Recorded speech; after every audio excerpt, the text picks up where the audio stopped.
우리가 지난주에 하이델베르크 교리문답을 하면서 천국의 열쇠는 교회, 그것도 복음 설교와 권징을 통해서 주어진다. 그래서 복음이 선포될 때, 공적으로 선포될 때 천국문이 열리고, 그 선포된 말씀이 하나님이 우리에게 베푸신 은혜를 받아들이고 믿는 자에게는 천국문이 열리고, 거절하는 자에게는 천국문이 닫히는 그 놀라운 역사가 공적 예배 시간에 이루어진다. 이런 그 말씀을 우리가 함께 배웠습니다. 오늘도 여러분들이 눈에 보이지 않지만 하나님께서 천국문을 활짝 열어놓으시고 말씀을 듣고 받아들이고 믿음으로 응답하는 자들에게 한없는 보화를 내려주실 줄 믿으시기를 바랍니다. 말씀에 집중하시기를 당부를 드리는 겁니다. 오늘 새롭게 되는 날이라는 제목으로 우리 함께 말씀을 생각해 보도록 하겠습니다. 베드로는 지금 설교를 통해서 사람들에게 주 예수 그리스도라는 분과 하나님의 위대한 구속, 그 관계를 설교하고 있는 중이죠. 베드로는 우리 주님의 죽으심과 장사되심과 부활과 권능과 승천을 설교했고, 그리고 우리 주님께서 다시 새하늘과 새 땅을 준비하셔서 이 땅에 다시 영광 중에 오실 것에 대해서도, 그리고 그날에는 우리 주님께서 영광의 주로 만민을 다스리는 만왕의 주로 이 땅에 오실 것을 보여주었습니다. 무엇을 통해서 이 설교를 시작하고 여기까지 진행이 된 것일까요? 우리가 어떤 한 부분을 깊이 파들어가다 보면 도대체 어디서 시작했는지를 잊어버릴 때가 있는데, 나면서부터 걷지 못하던 한 사람이 40년 동안 한 번도 걸어보지 못한 한 사람이, 베드로가 나에게는 은과 금이 없지만 내게 있는 것으로 내게 주노니 곧 나사렛 예수의 이름으로 일어나 걸으라고 했을 때 그가 일어나서 걷기도 하고 뛰기도 하며 하나님을 찬양하며 성전에 들어가는 그 모습을 본 많은 사람들에게 이 기적이 어디서 왔는지를 지금 얘기하고 있는 중이라는 거예요. 베드로와 요한은 그들의 능력이나 거룩으로 이 사람을 낫게 한 것이 아니었습니다. 부활하신 예수님께서 이들에게 보내신 성령의 능력만이 이 기적을 설명할 수 있는 유일한 길이었다는 거예요. 베드로는 이렇게 말하는 겁니다. 무엇보다도 여러분들에게 알려드리고 싶은 것은 여러분도 이 능력을 가질 수 있으며 이 능력에 참여할 수 있다는 것입니다. 여러분 놀라서 이 사실을 주목하지 마십시오. 놀라서 쳐다볼 이유가 없습니다. 이 일은 이 사람에게 일어났고 우리에게도 일어났고 여러분들에게도 일어날 수 있는 일입니다. 라고 얘기하고 있는 거예요.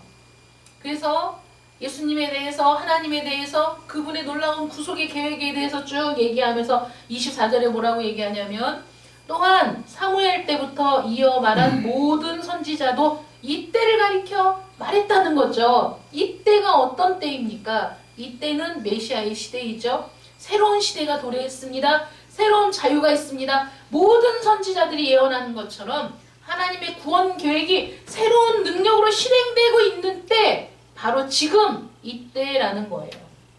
장차 다가올 시대는 더 영광스럽겠지만은 지금 여기 있는 여러분들도 그 다가오는 영광스러운 그 축복에 참여할 수 있다고 지금 설교하고 있는 것이죠. 베드로가 이렇게 얘기했어요. 우리 지난주에 들은 말씀 여러분들이 무지하기 때문에 하나님의 아들 예수 그리스도를 십자가에 못 박았다는 것을 내가 안다. 여러분만 무지한 것이 아니라 여러분들의 관원들도 무지해서 그 일들을 충동질하고 뒤에서 그 모든 일들을 계획하고 그리고 그 일들이 이루어지게 했다는 거예요.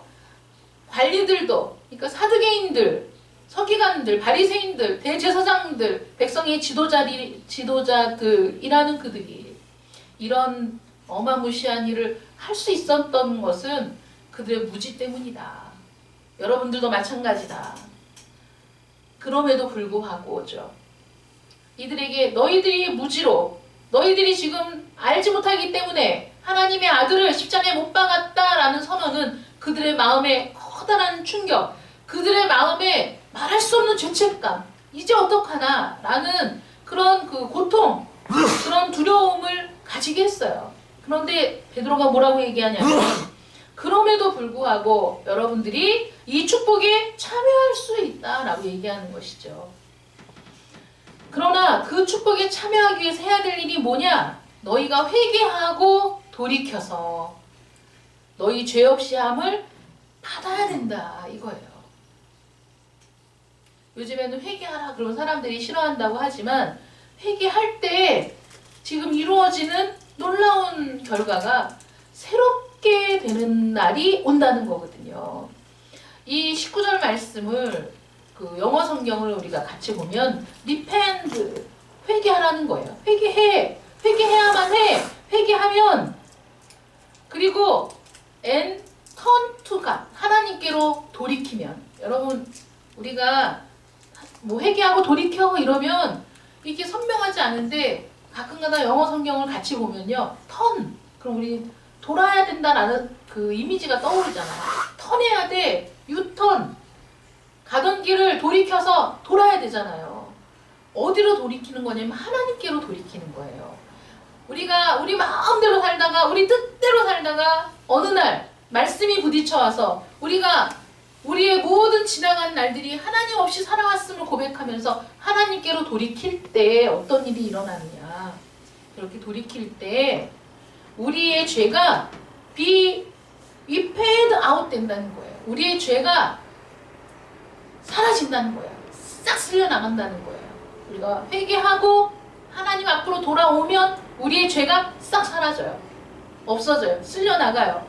그렇게 될 때 새롭게 되는 날이 우리 주님으로부터 온다는 거예요.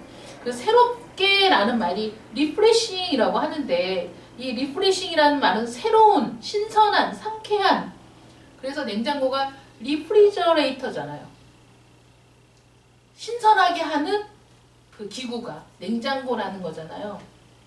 그런 느낌, 그 느낌을 생각해 보세요. 새롭다, 신선하다, 상쾌하다. 더운 날, 너무너무 더운데 어떻게 합니까? 냉장고 문 딱 열고 있으면 엄청 시원하죠. 신선하다, 상쾌하다, 새롭다, 리프레싱 된다는 거예요. 리프레싱 되는 날이 주님으로부터 온다는 거예요. 그러니까 이 말을 어떤 사람은 이게 재림의 날인가? 아니요, 재림의 날이 아닙니다. 이런 날이 이르게 하는 것은 뭐냐? 회개. 하나님께로 돌이키는 것, 회개하는 것, 그것이 이런 날을 오게 한다는 거예요. 리프레싱 되는 그때를 만나게 된다는 거예요. 회개하지 않는 사람은 절대 경험할 수 없어요. 하나님께 돌이키지 않는 사람은 이런 날을 맞이할 수 없어요. 이게 바로 구원의 축복이라는 거예요. 지금 베드로가 이 리프레싱이라는 그 표현을 통해서 새롭게 되는 날이라는 이 표현이 어떤 느낌이냐면요. 베드로가 말하는 구원이 어떤 구원이냐면 그 열에 시달리다가 아주 고열에 시달릴 때는 입이 바짝바짝 마르고 입에 그 물을 적셔줘도 그 고열 때문에 입이 다 갈라지고 터지고 그리고 물을 마셔도 그 해결되지 않는 그런 고열에 시달리다가 순식간에 열이 확 떨어지고 회복되는 상태 얼마나 상쾌해요. 짓누르던 고열이 몸을 막 그 침대 속으로 푹 꺼지게 만들던 그것이 순식간에 확 사라졌을 때 느끼는 상쾌함. 그렇게 표현을 하는 거예요. 아니면 질식의 상태에서 신선한 공기를 마시고 생기를 되찾은 사람. 화재 사고가 났을 때 많은 사람들이 질식해서 죽는 거잖아요. 그리고 기도에 그 화상을 입어서 유독 가스 때문에 질식하는 사람이 많죠. 먼저 죽는 거예요. 불에 타기 전에. 근데 그렇게 그 연기가 막 자욱한 상태에서 숨을 못 쉬어가지고 막 컥컥거리다가 갑자기 출구를 발견하고 뛰쳐나갔을 때 들어오는, 내 폐로 들어오는 신선한 공기를 마시게 됐을 때 그런 것하고 지금 비유를 하는 거예요. 숨 막힐 듯한 열기 때문에 거의 죽었다가 신선한 공기를 마시는 사람, 그런 느낌, 그런 신선함, 그런 새로움이라고 표현을 했는데 베드로가 왜 이런 표현을 했을까요? 이 베드로는 지금 우리가 말씀을 그 1장부터 지금 계속 그 말씀을 깊이 들어가다 보니까 지금이 어느 시점이지? 이렇게 모를 때가 있는 건데 베드로는 지금 방금 전에 뭘 경험했냐면 오순절을 경험했어요. 사도행전 2장에 호련히 급하고 강한 바람 같은 소리가 있어 거기 모인 모든 자들에게 성령이 임하는 놀라운 사건을 경험했어요. 베드로가. 제자들과 여러 사람들이 다락방에 모여 있었습니다. 왜 다락방에 문을 닫고 잠그고 모여 있었냐면 유대인들이 두려웠기 때문이거든요. 그들이 주님의 약속을 기다리기 위해 기도하려고 모였지만은 두려움만은 어쩔 수가 없었어요. 그래서 문을 닫고 기도하고 있는데 갑자기 급하고 강한 바람 같은 소리가 확 나면서 성령의 강풍이 그냥 다 임한 거예요. 그러니 베드로에게 이 특별한 비유를 사용하는 것이 자연스러운 거 아니겠냐 이거. 자기는 비겁한 사람이었어요. 자기는 두려움에 떨던 사람이었어요. 나가서 주님의 제자라고 말 한마디도 못하는 사람이었어요. 그런데 지금 어떻게 됐습니까? 활력이 넘치고 자신감이 넘치고 능력이 충만하고 담대함과 확신이 넘쳐서 그는 공적인 자리에서 예수 그리스도를 주라고 시인하고 그분에 관한 말씀을 설교할 수 있는 그런 사람이 되어서 순식간에 바뀌게 되었어요. 이전의 그의 모습은 찾아볼 수가 없는 겁니다. 그는 관원들과 사람들을 무지하다고 그들의 상태에 대해서 꾸짖을 수 있는 담대함이 있었어요. 무슨 일이 일어난 겁니까? 성령이 임한 거예요.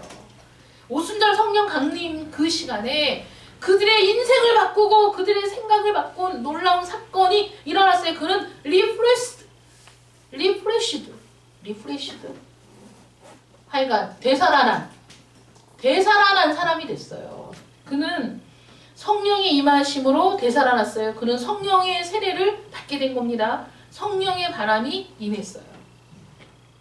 그러므로 몰려온 사람들에게 이렇게 얘기한 거예요. 회개하고 돌이켜라. 하나님 앞으로 돌이켜라. 새롭게 되는 날이 주님으로부터 주 앞으로부터 이를 것이요. 이것이 그 새롭게 되는 날의 근원이 어디냐? 출발이 어디냐? 주님으로부터 온다는 거예요. 그날이 온다라고 지금 얘기하고 있는 겁니다. 성경은 죄에 빠진 인류의 상태를 지난 시간에 우리가 살펴본 것처럼 무지라고 표현할 수 있다는 거예요. 죄에 빠진 사람들은 무지한 상태이다. 하나님에 대해서도 무지해. 자신에 대해서도 무지해. 장차 무슨 일이 있을지에 대해서도 무지한 거예요. 그러나 그 무지를 인정하지 않아. 교만해서. 오늘은 죄에 빠진 인류의 상태를 지난주에는 무지라고 얘기했다면 그들을 다른 모습으로 묘사한다면 폐쇄된 공간에 갇힌 사람들과 같다 이거예요. 창문도 없어요. 출구도 없어요. 실내 연기는 계속해서 더워지고 끔찍하게 찜통 같고 공기도 답답해요. 애를 쓸수록 답답하고 더 심해지는 폐쇄된 공간에 갇혀있는 것이 인간의 상태라는 거예요. 왜 그렇게 묘사하냐면 여러분 보세요. 우리가 어느 정도 나이가 들기 전에는 인생을 이해하지 못해요. 그리고 환상이나 허구에 빠져 살아요. 왜냐하면 잘 될 것 같고 나는 다른 사람들과 같지 않을 것 같고 내가 하면 잘 될 것 같고 내 인생은 다른 사람들 인생보다 잘 나갈 것 같다는 생각을 해요. 내가 노력하지 않아도 무언가 얻을 수 있을 것처럼 생각이 듭니다. 그런데 나이가 먹기 시작하고 인생에 대해서 생각하기 시작하는 순간에 그렇지 않다는 걸 깨닫게 되는 거죠. 위대한 철학자들은 다를까요? 다르지 않다는 걸 역사는 보여주고 있어요. 헬라의 철학자들은 지금까지도 여러분 우리가 철학을 공부하면 공부하게 되는 게 헬라 철학의 사상들이에요. 소크라테스나 아리스토텔레스나 그 시대의 사상가들의 사상이 엄청 방대한 지식과 깊이 있는 생각들을 하고 있어요. 그러나 그들이 꿈꿔왔던 유토피아는 이루지 못했습니다. 시간이 지났어요.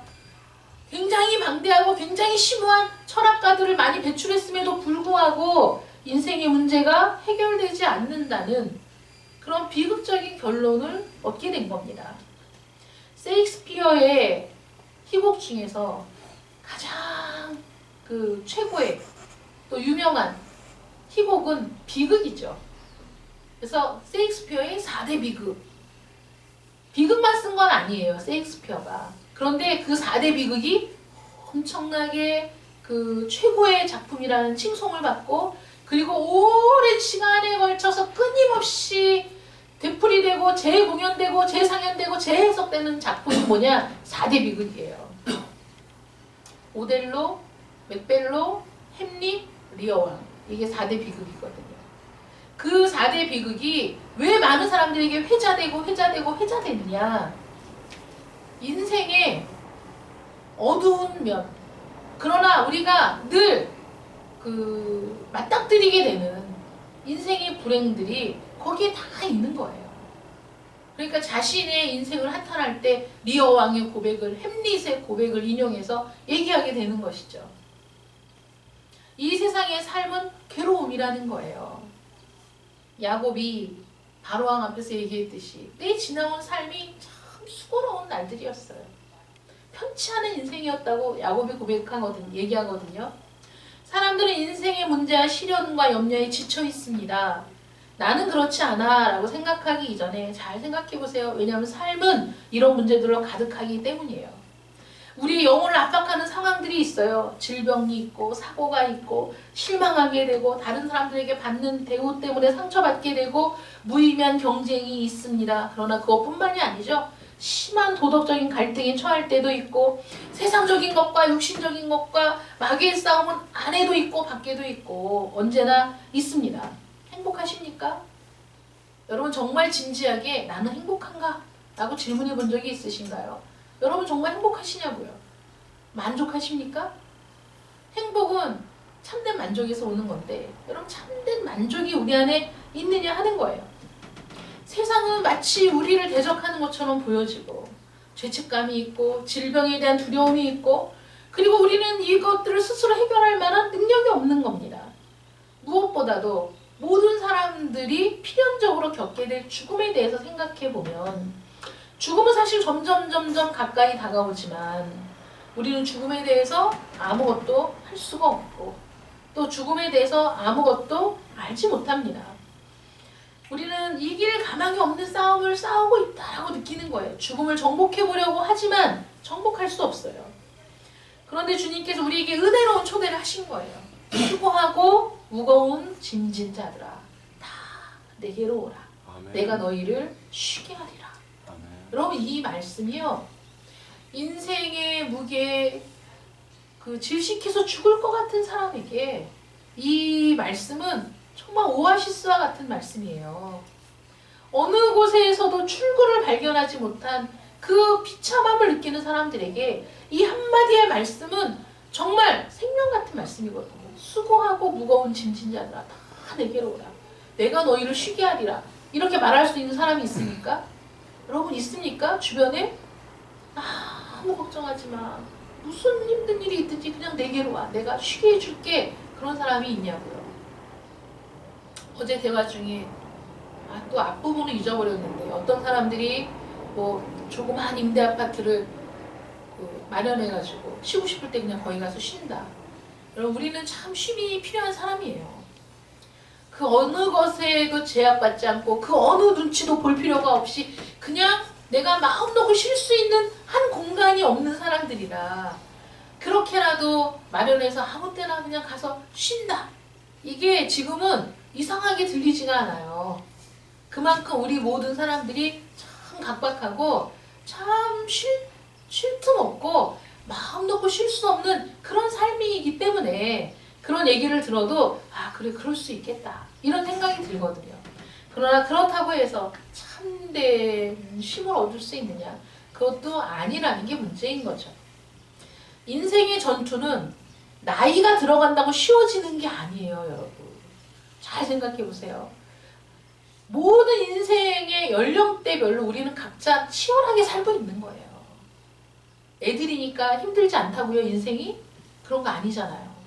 그러면 경험했으니까 어른들은 인생이 쉽습니까? 그것도 아니잖아요. 경험이 문제를 해결해 주지 않는다는 거예요. 우리는 경험이 문제를 해결해 준다면 모든 걸 다 경험하면 돼요. 근데 그렇지 않아요. 물론 몇몇 분명한 함정을 피해갈 수 있기는 해요. 경험했던 사람들은. 그러나 나이가 들고 아는 것이 많아질수록 우리는 문제의 본질을 더 많이 깨달을 뿐이지 그 문제의 본질을 해결하는 일에는 너무 힘들다는 걸 느끼게 된다는 거예요. 나이가 들어가면서 삶이 점점 힘들어져요. 왜 그러냐면 우리 힘이 약해지기 때문이에요. 문제는 여전히 그대로인데 우리가 지탱할 수 있는 힘이 지탱력이 점점 약해지니까 능력이 점점 떨어지니까 어떤 일들은 극복했다고 생각하지만 실제로 그렇지 않은 거죠. 문제들이 여전히 남아있고 그 문제는 점점 우리를 압박해오는데 하루하루 늙어가고 죽음은 점점 가까이 다가오는 거죠. 그러니 출구 없는 감옥에 갇힌 것 같은 그런 그 압박감을 느낄 수밖에 없다는 거예요. 이 모든 것을 뛰어넘는 중요한 질문이 있어요. 뭐냐면 야 그럼 죽으면 어떻게 되느냐 이거죠. 죽으면 어떻게 됩니까? 죽음 너머에는 무엇이 있습니까?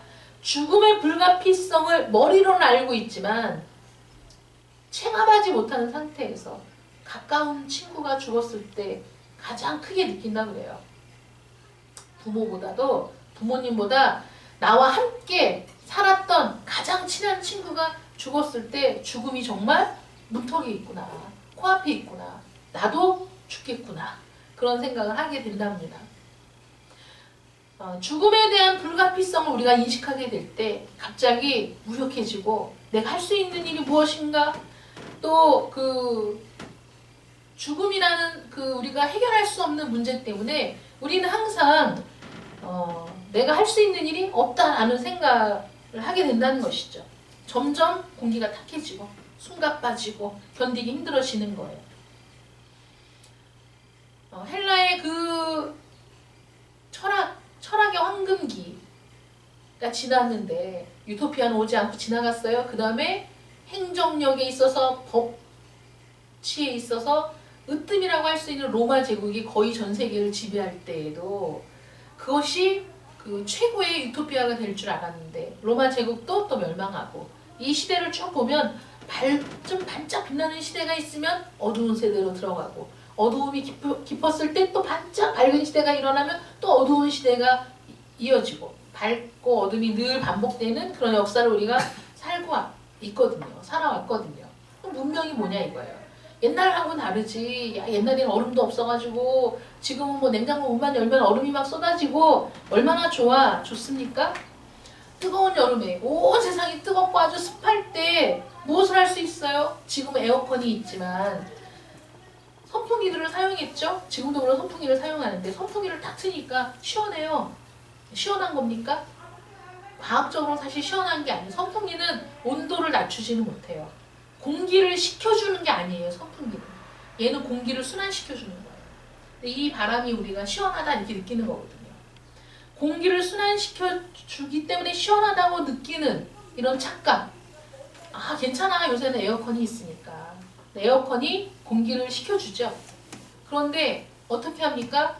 내가 있는 공간에 공기는 식혀주는데 우리 지구의 온도는 더 올라가게 만드는 거죠. 해결할 수 있는 방법이 없어요. 전체적으로 보면 각각 집에서 에어컨을 막 틀어대면서 각각 집에서는 옷 벗고 야 시원하다 이러고 있는데 그 냉각기 그 가스가 올라가면서 지구 전체를 밀폐시키고 있는 거죠. 지구의 공기는 점점 뜨거워지고 있는 거예요. 점점 뜨거워지니까 남극도 없어지고 북극도 없어지고 생물들이 살 수 없는 환경으로 점점 가고 있는 게 문제인 것이죠. 그러니까 어떤 문제를 해결했는데 더 큰 문제가 생겨요. 그러니까 이 안에서 출구가 없어요. 무언가 획기적인 걸 만들어내는데 그 반대급부의 일들이 더 크게 다가오는 게 이 세상이라는 거예요. 문제가 해결되었다고 착각하고 있을 뿐인 것이죠. 의학적인 부분은 어떻습니까? 그럼 페니실린이 발견되었을 때 그 전 세계적으로 이건 너무나 획기적인 일이었어요. 그래서 너무나 많은 사람들의 생명을 구할 수 있었어요. 그런데 조금 있으니까 그 항생제에 저항력을 갖춘 더 드센 병원균들이 생기는 거예요. 그런데 항생제의 내성을 가진 그 저항 병원균들은 사람의 생명을 더 심각하게 위협하는 거예요. 그러니까 지금 가장 큰 문제가 뭡니까? 슈퍼박테리아가 문제라는 거잖아요. 어떤 항생제로도 잡아지지 않는.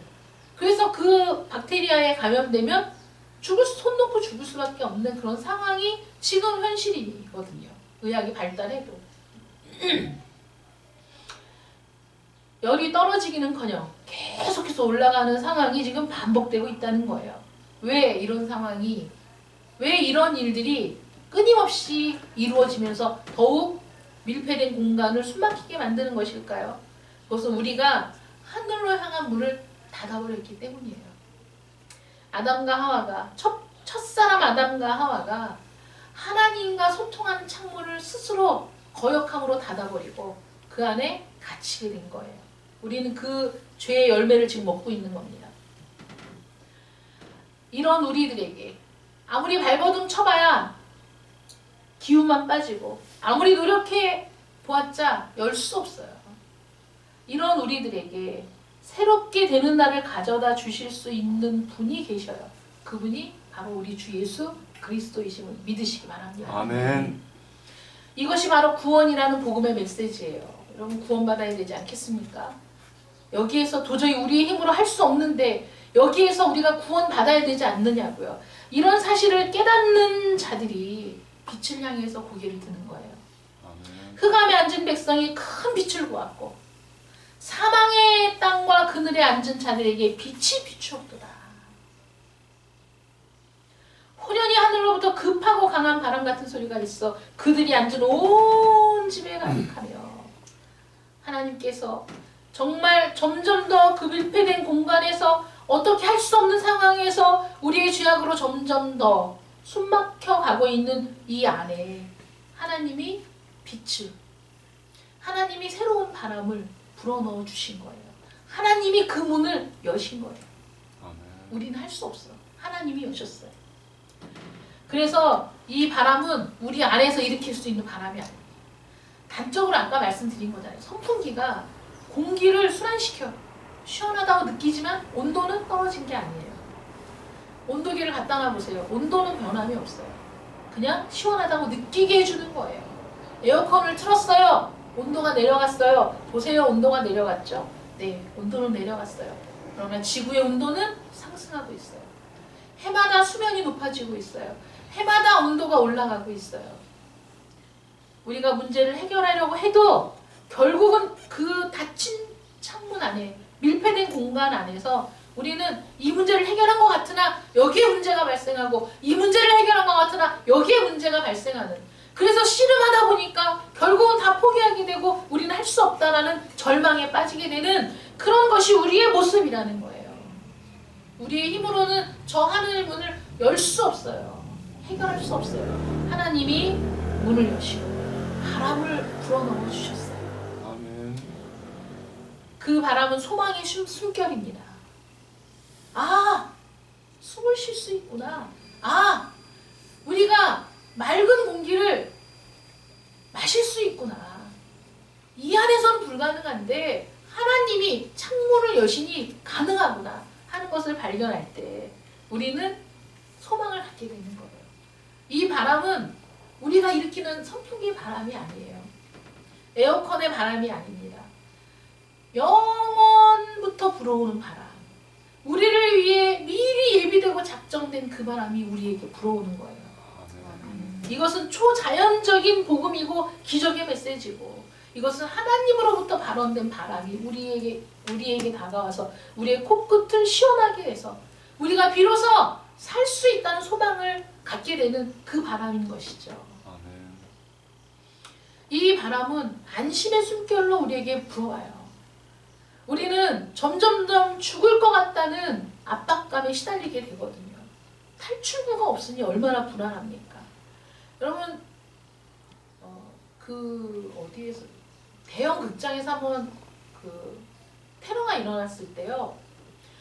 깜깜한데 수많은 사람이 운집해 있는데 화재가 났어요. 그때 사람들이 제일 많이 죽는 그 사망 그 원인이 뭔지 아세요? 밟혀 죽는 거예요. 왜 그렇습니까? 공포 때문에. 죽겠구나. 이제 여기에 갇혀서 죽겠구나 라는 공포 때문에 사람들이 이성을 잃어서 앞다투어 출구를 향해 달려나가다 밟혀 죽는 거예요.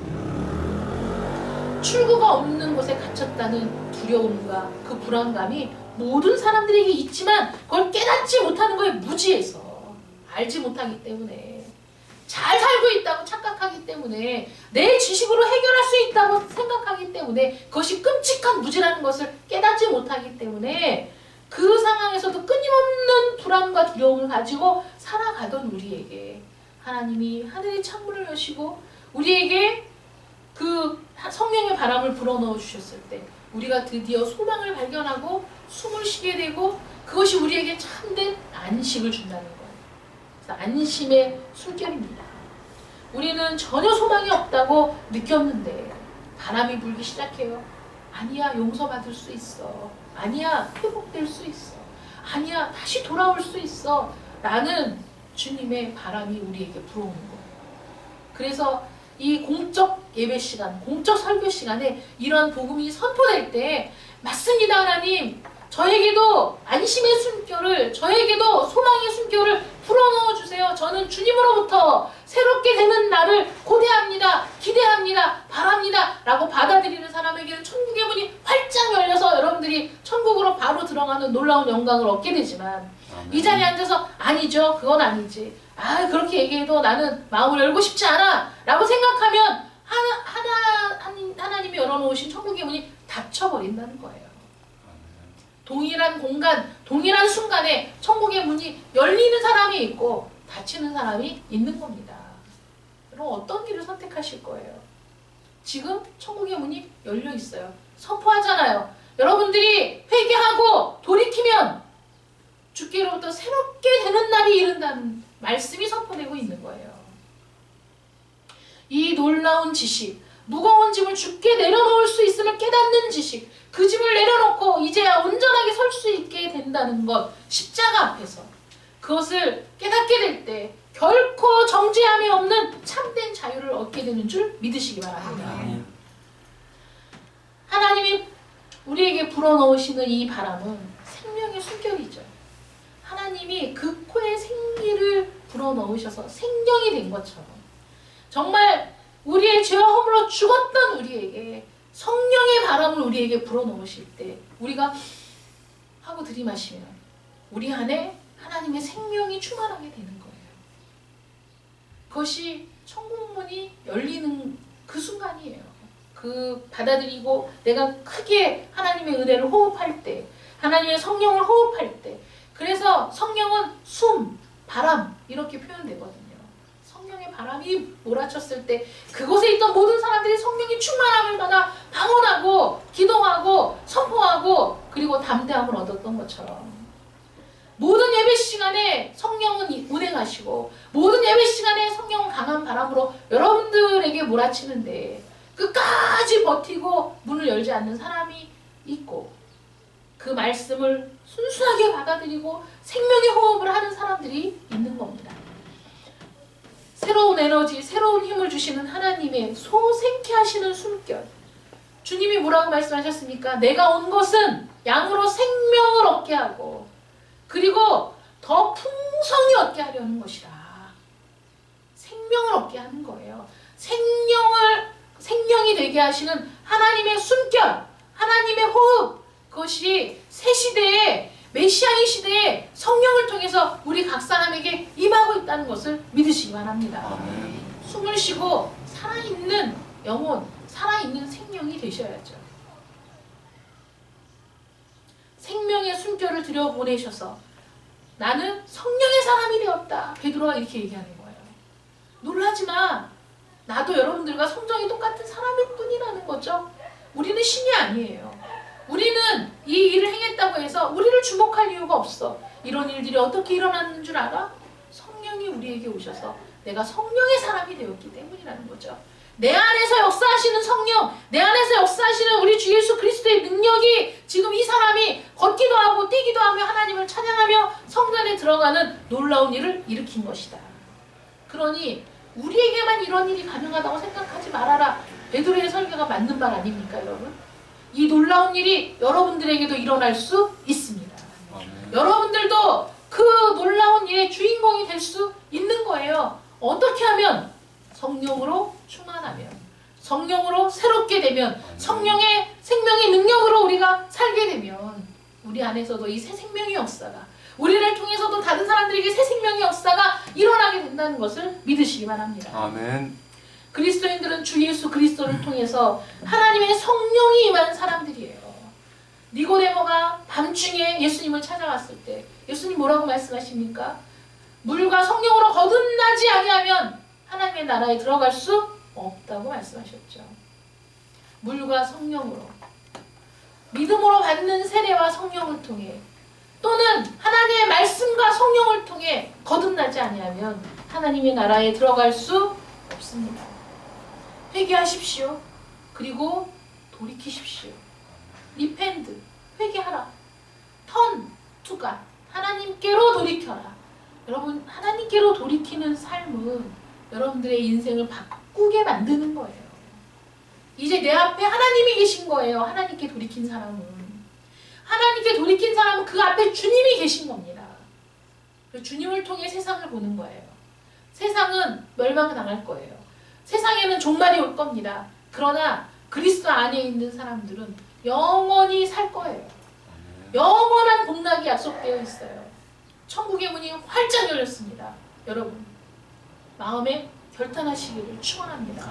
돌이켰습니까? 주님께로? 여러분들의 삶이 헌신되어졌습니까? 여러분들의 모든 것을 주님 앞에 드리고 있냐고요. 그게 돌이킨 거죠. 주일날 교회 오는 것으로 다가 아니에요. 여러분들의 인생이 돌이켜져야 돼요. 여러분들의 모든 생각이 하나님께로 돌이켜져야 됩니다. 여러분들이 완전히 돌이켰을 때, 여러분들이 완전히 여러분들이 지나간 과거를 하나님 앞에 다 내려놓고 수고하고 무거운 짐을 다 내려놓고 주님께로 돌아섰을 때, 그때 여러분들의 죄가 완전히 싹 쓸려나가게 된다는 것을 믿으시기 바랍니다. 아멘. 그렇게 될 때에만 여러분들의 삶이 새롭게 되는 거예요. 신선해지는 거예요. 신선한 공기를 마시게 되는 거예요. 하나님의 숨결이 내게 와서 이제 나는 살아있는 사람, 능력의 사람, 생명의 사람, 하나님의 생명을 소유한 사람이 되는 줄 믿으시기 바랍니다. 아멘. 돌이키지 않은 분들이 있으니까 돌이키십시오. 회개하지 않은 분들이 있으니까 회개하십시오. 여러분들의 모든 가치를, 여러분들의 최우선 순위를 하나님께 두는 영원한 하나님의 백성들 되시기를 축원합니다. 아멘. 기도하겠습니다. 우리에게 필요한 것은 하늘의 산소, 곧 성령입니다. 우리에게 필요한 것은 하나님께서 우리에게 불어넣으신 생명의 산소를 들이마시고 살아있는 사람, 생명의 사람이 되는 것입니다. 아멘. 회개합니다. 하나님, 이때까지는 양다리를 걸치고, 이때까지는 세상에 한 발, 하나님께 한 발 걸치고도 잘 믿는 줄 알았습니다. 잘 사는 줄 알았습니다. 아닙니다. 하나님, 우리의 모든 것, 나의 전 인격이 하나님께로 돌이켜 하나님을 바라볼 수 있도록 하나님 도와주시옵소서. 여전히 무지 가운데 있다면 우리의 무지를 깨뜨려 주시고, 교만과 고집에 묶여 있다면 하나님 그것을 깨닫게 하여 주시어서 우리의 모든 죄악된 것을 끊어버리고 하나님께로 돌이킬 수 있도록 은혜를 베풀어 주시옵소서. 그래서 하나님께서 우리에게 주시는 생명의 숨결, 소망의 숨결, 안심의 숨결이 우리를 온전히 충만하게 하여 하나님, 이 거짓되고 악한 세상 속에서도 참된 평화를 누리며 살아가는 저희들 되게 하여 주시옵시고, 하늘의 소망이 활짝 열렸으니, 천국의 문이 활짝 열렸으니 하나님의 능력을 힘입어 우리 주 예수 그리스도의 공로로 이제 천국의 삶을 살아가는 저희들 되게 하여 주시옵소서. 예수님의 이름으로 기도드립니다. 아멘.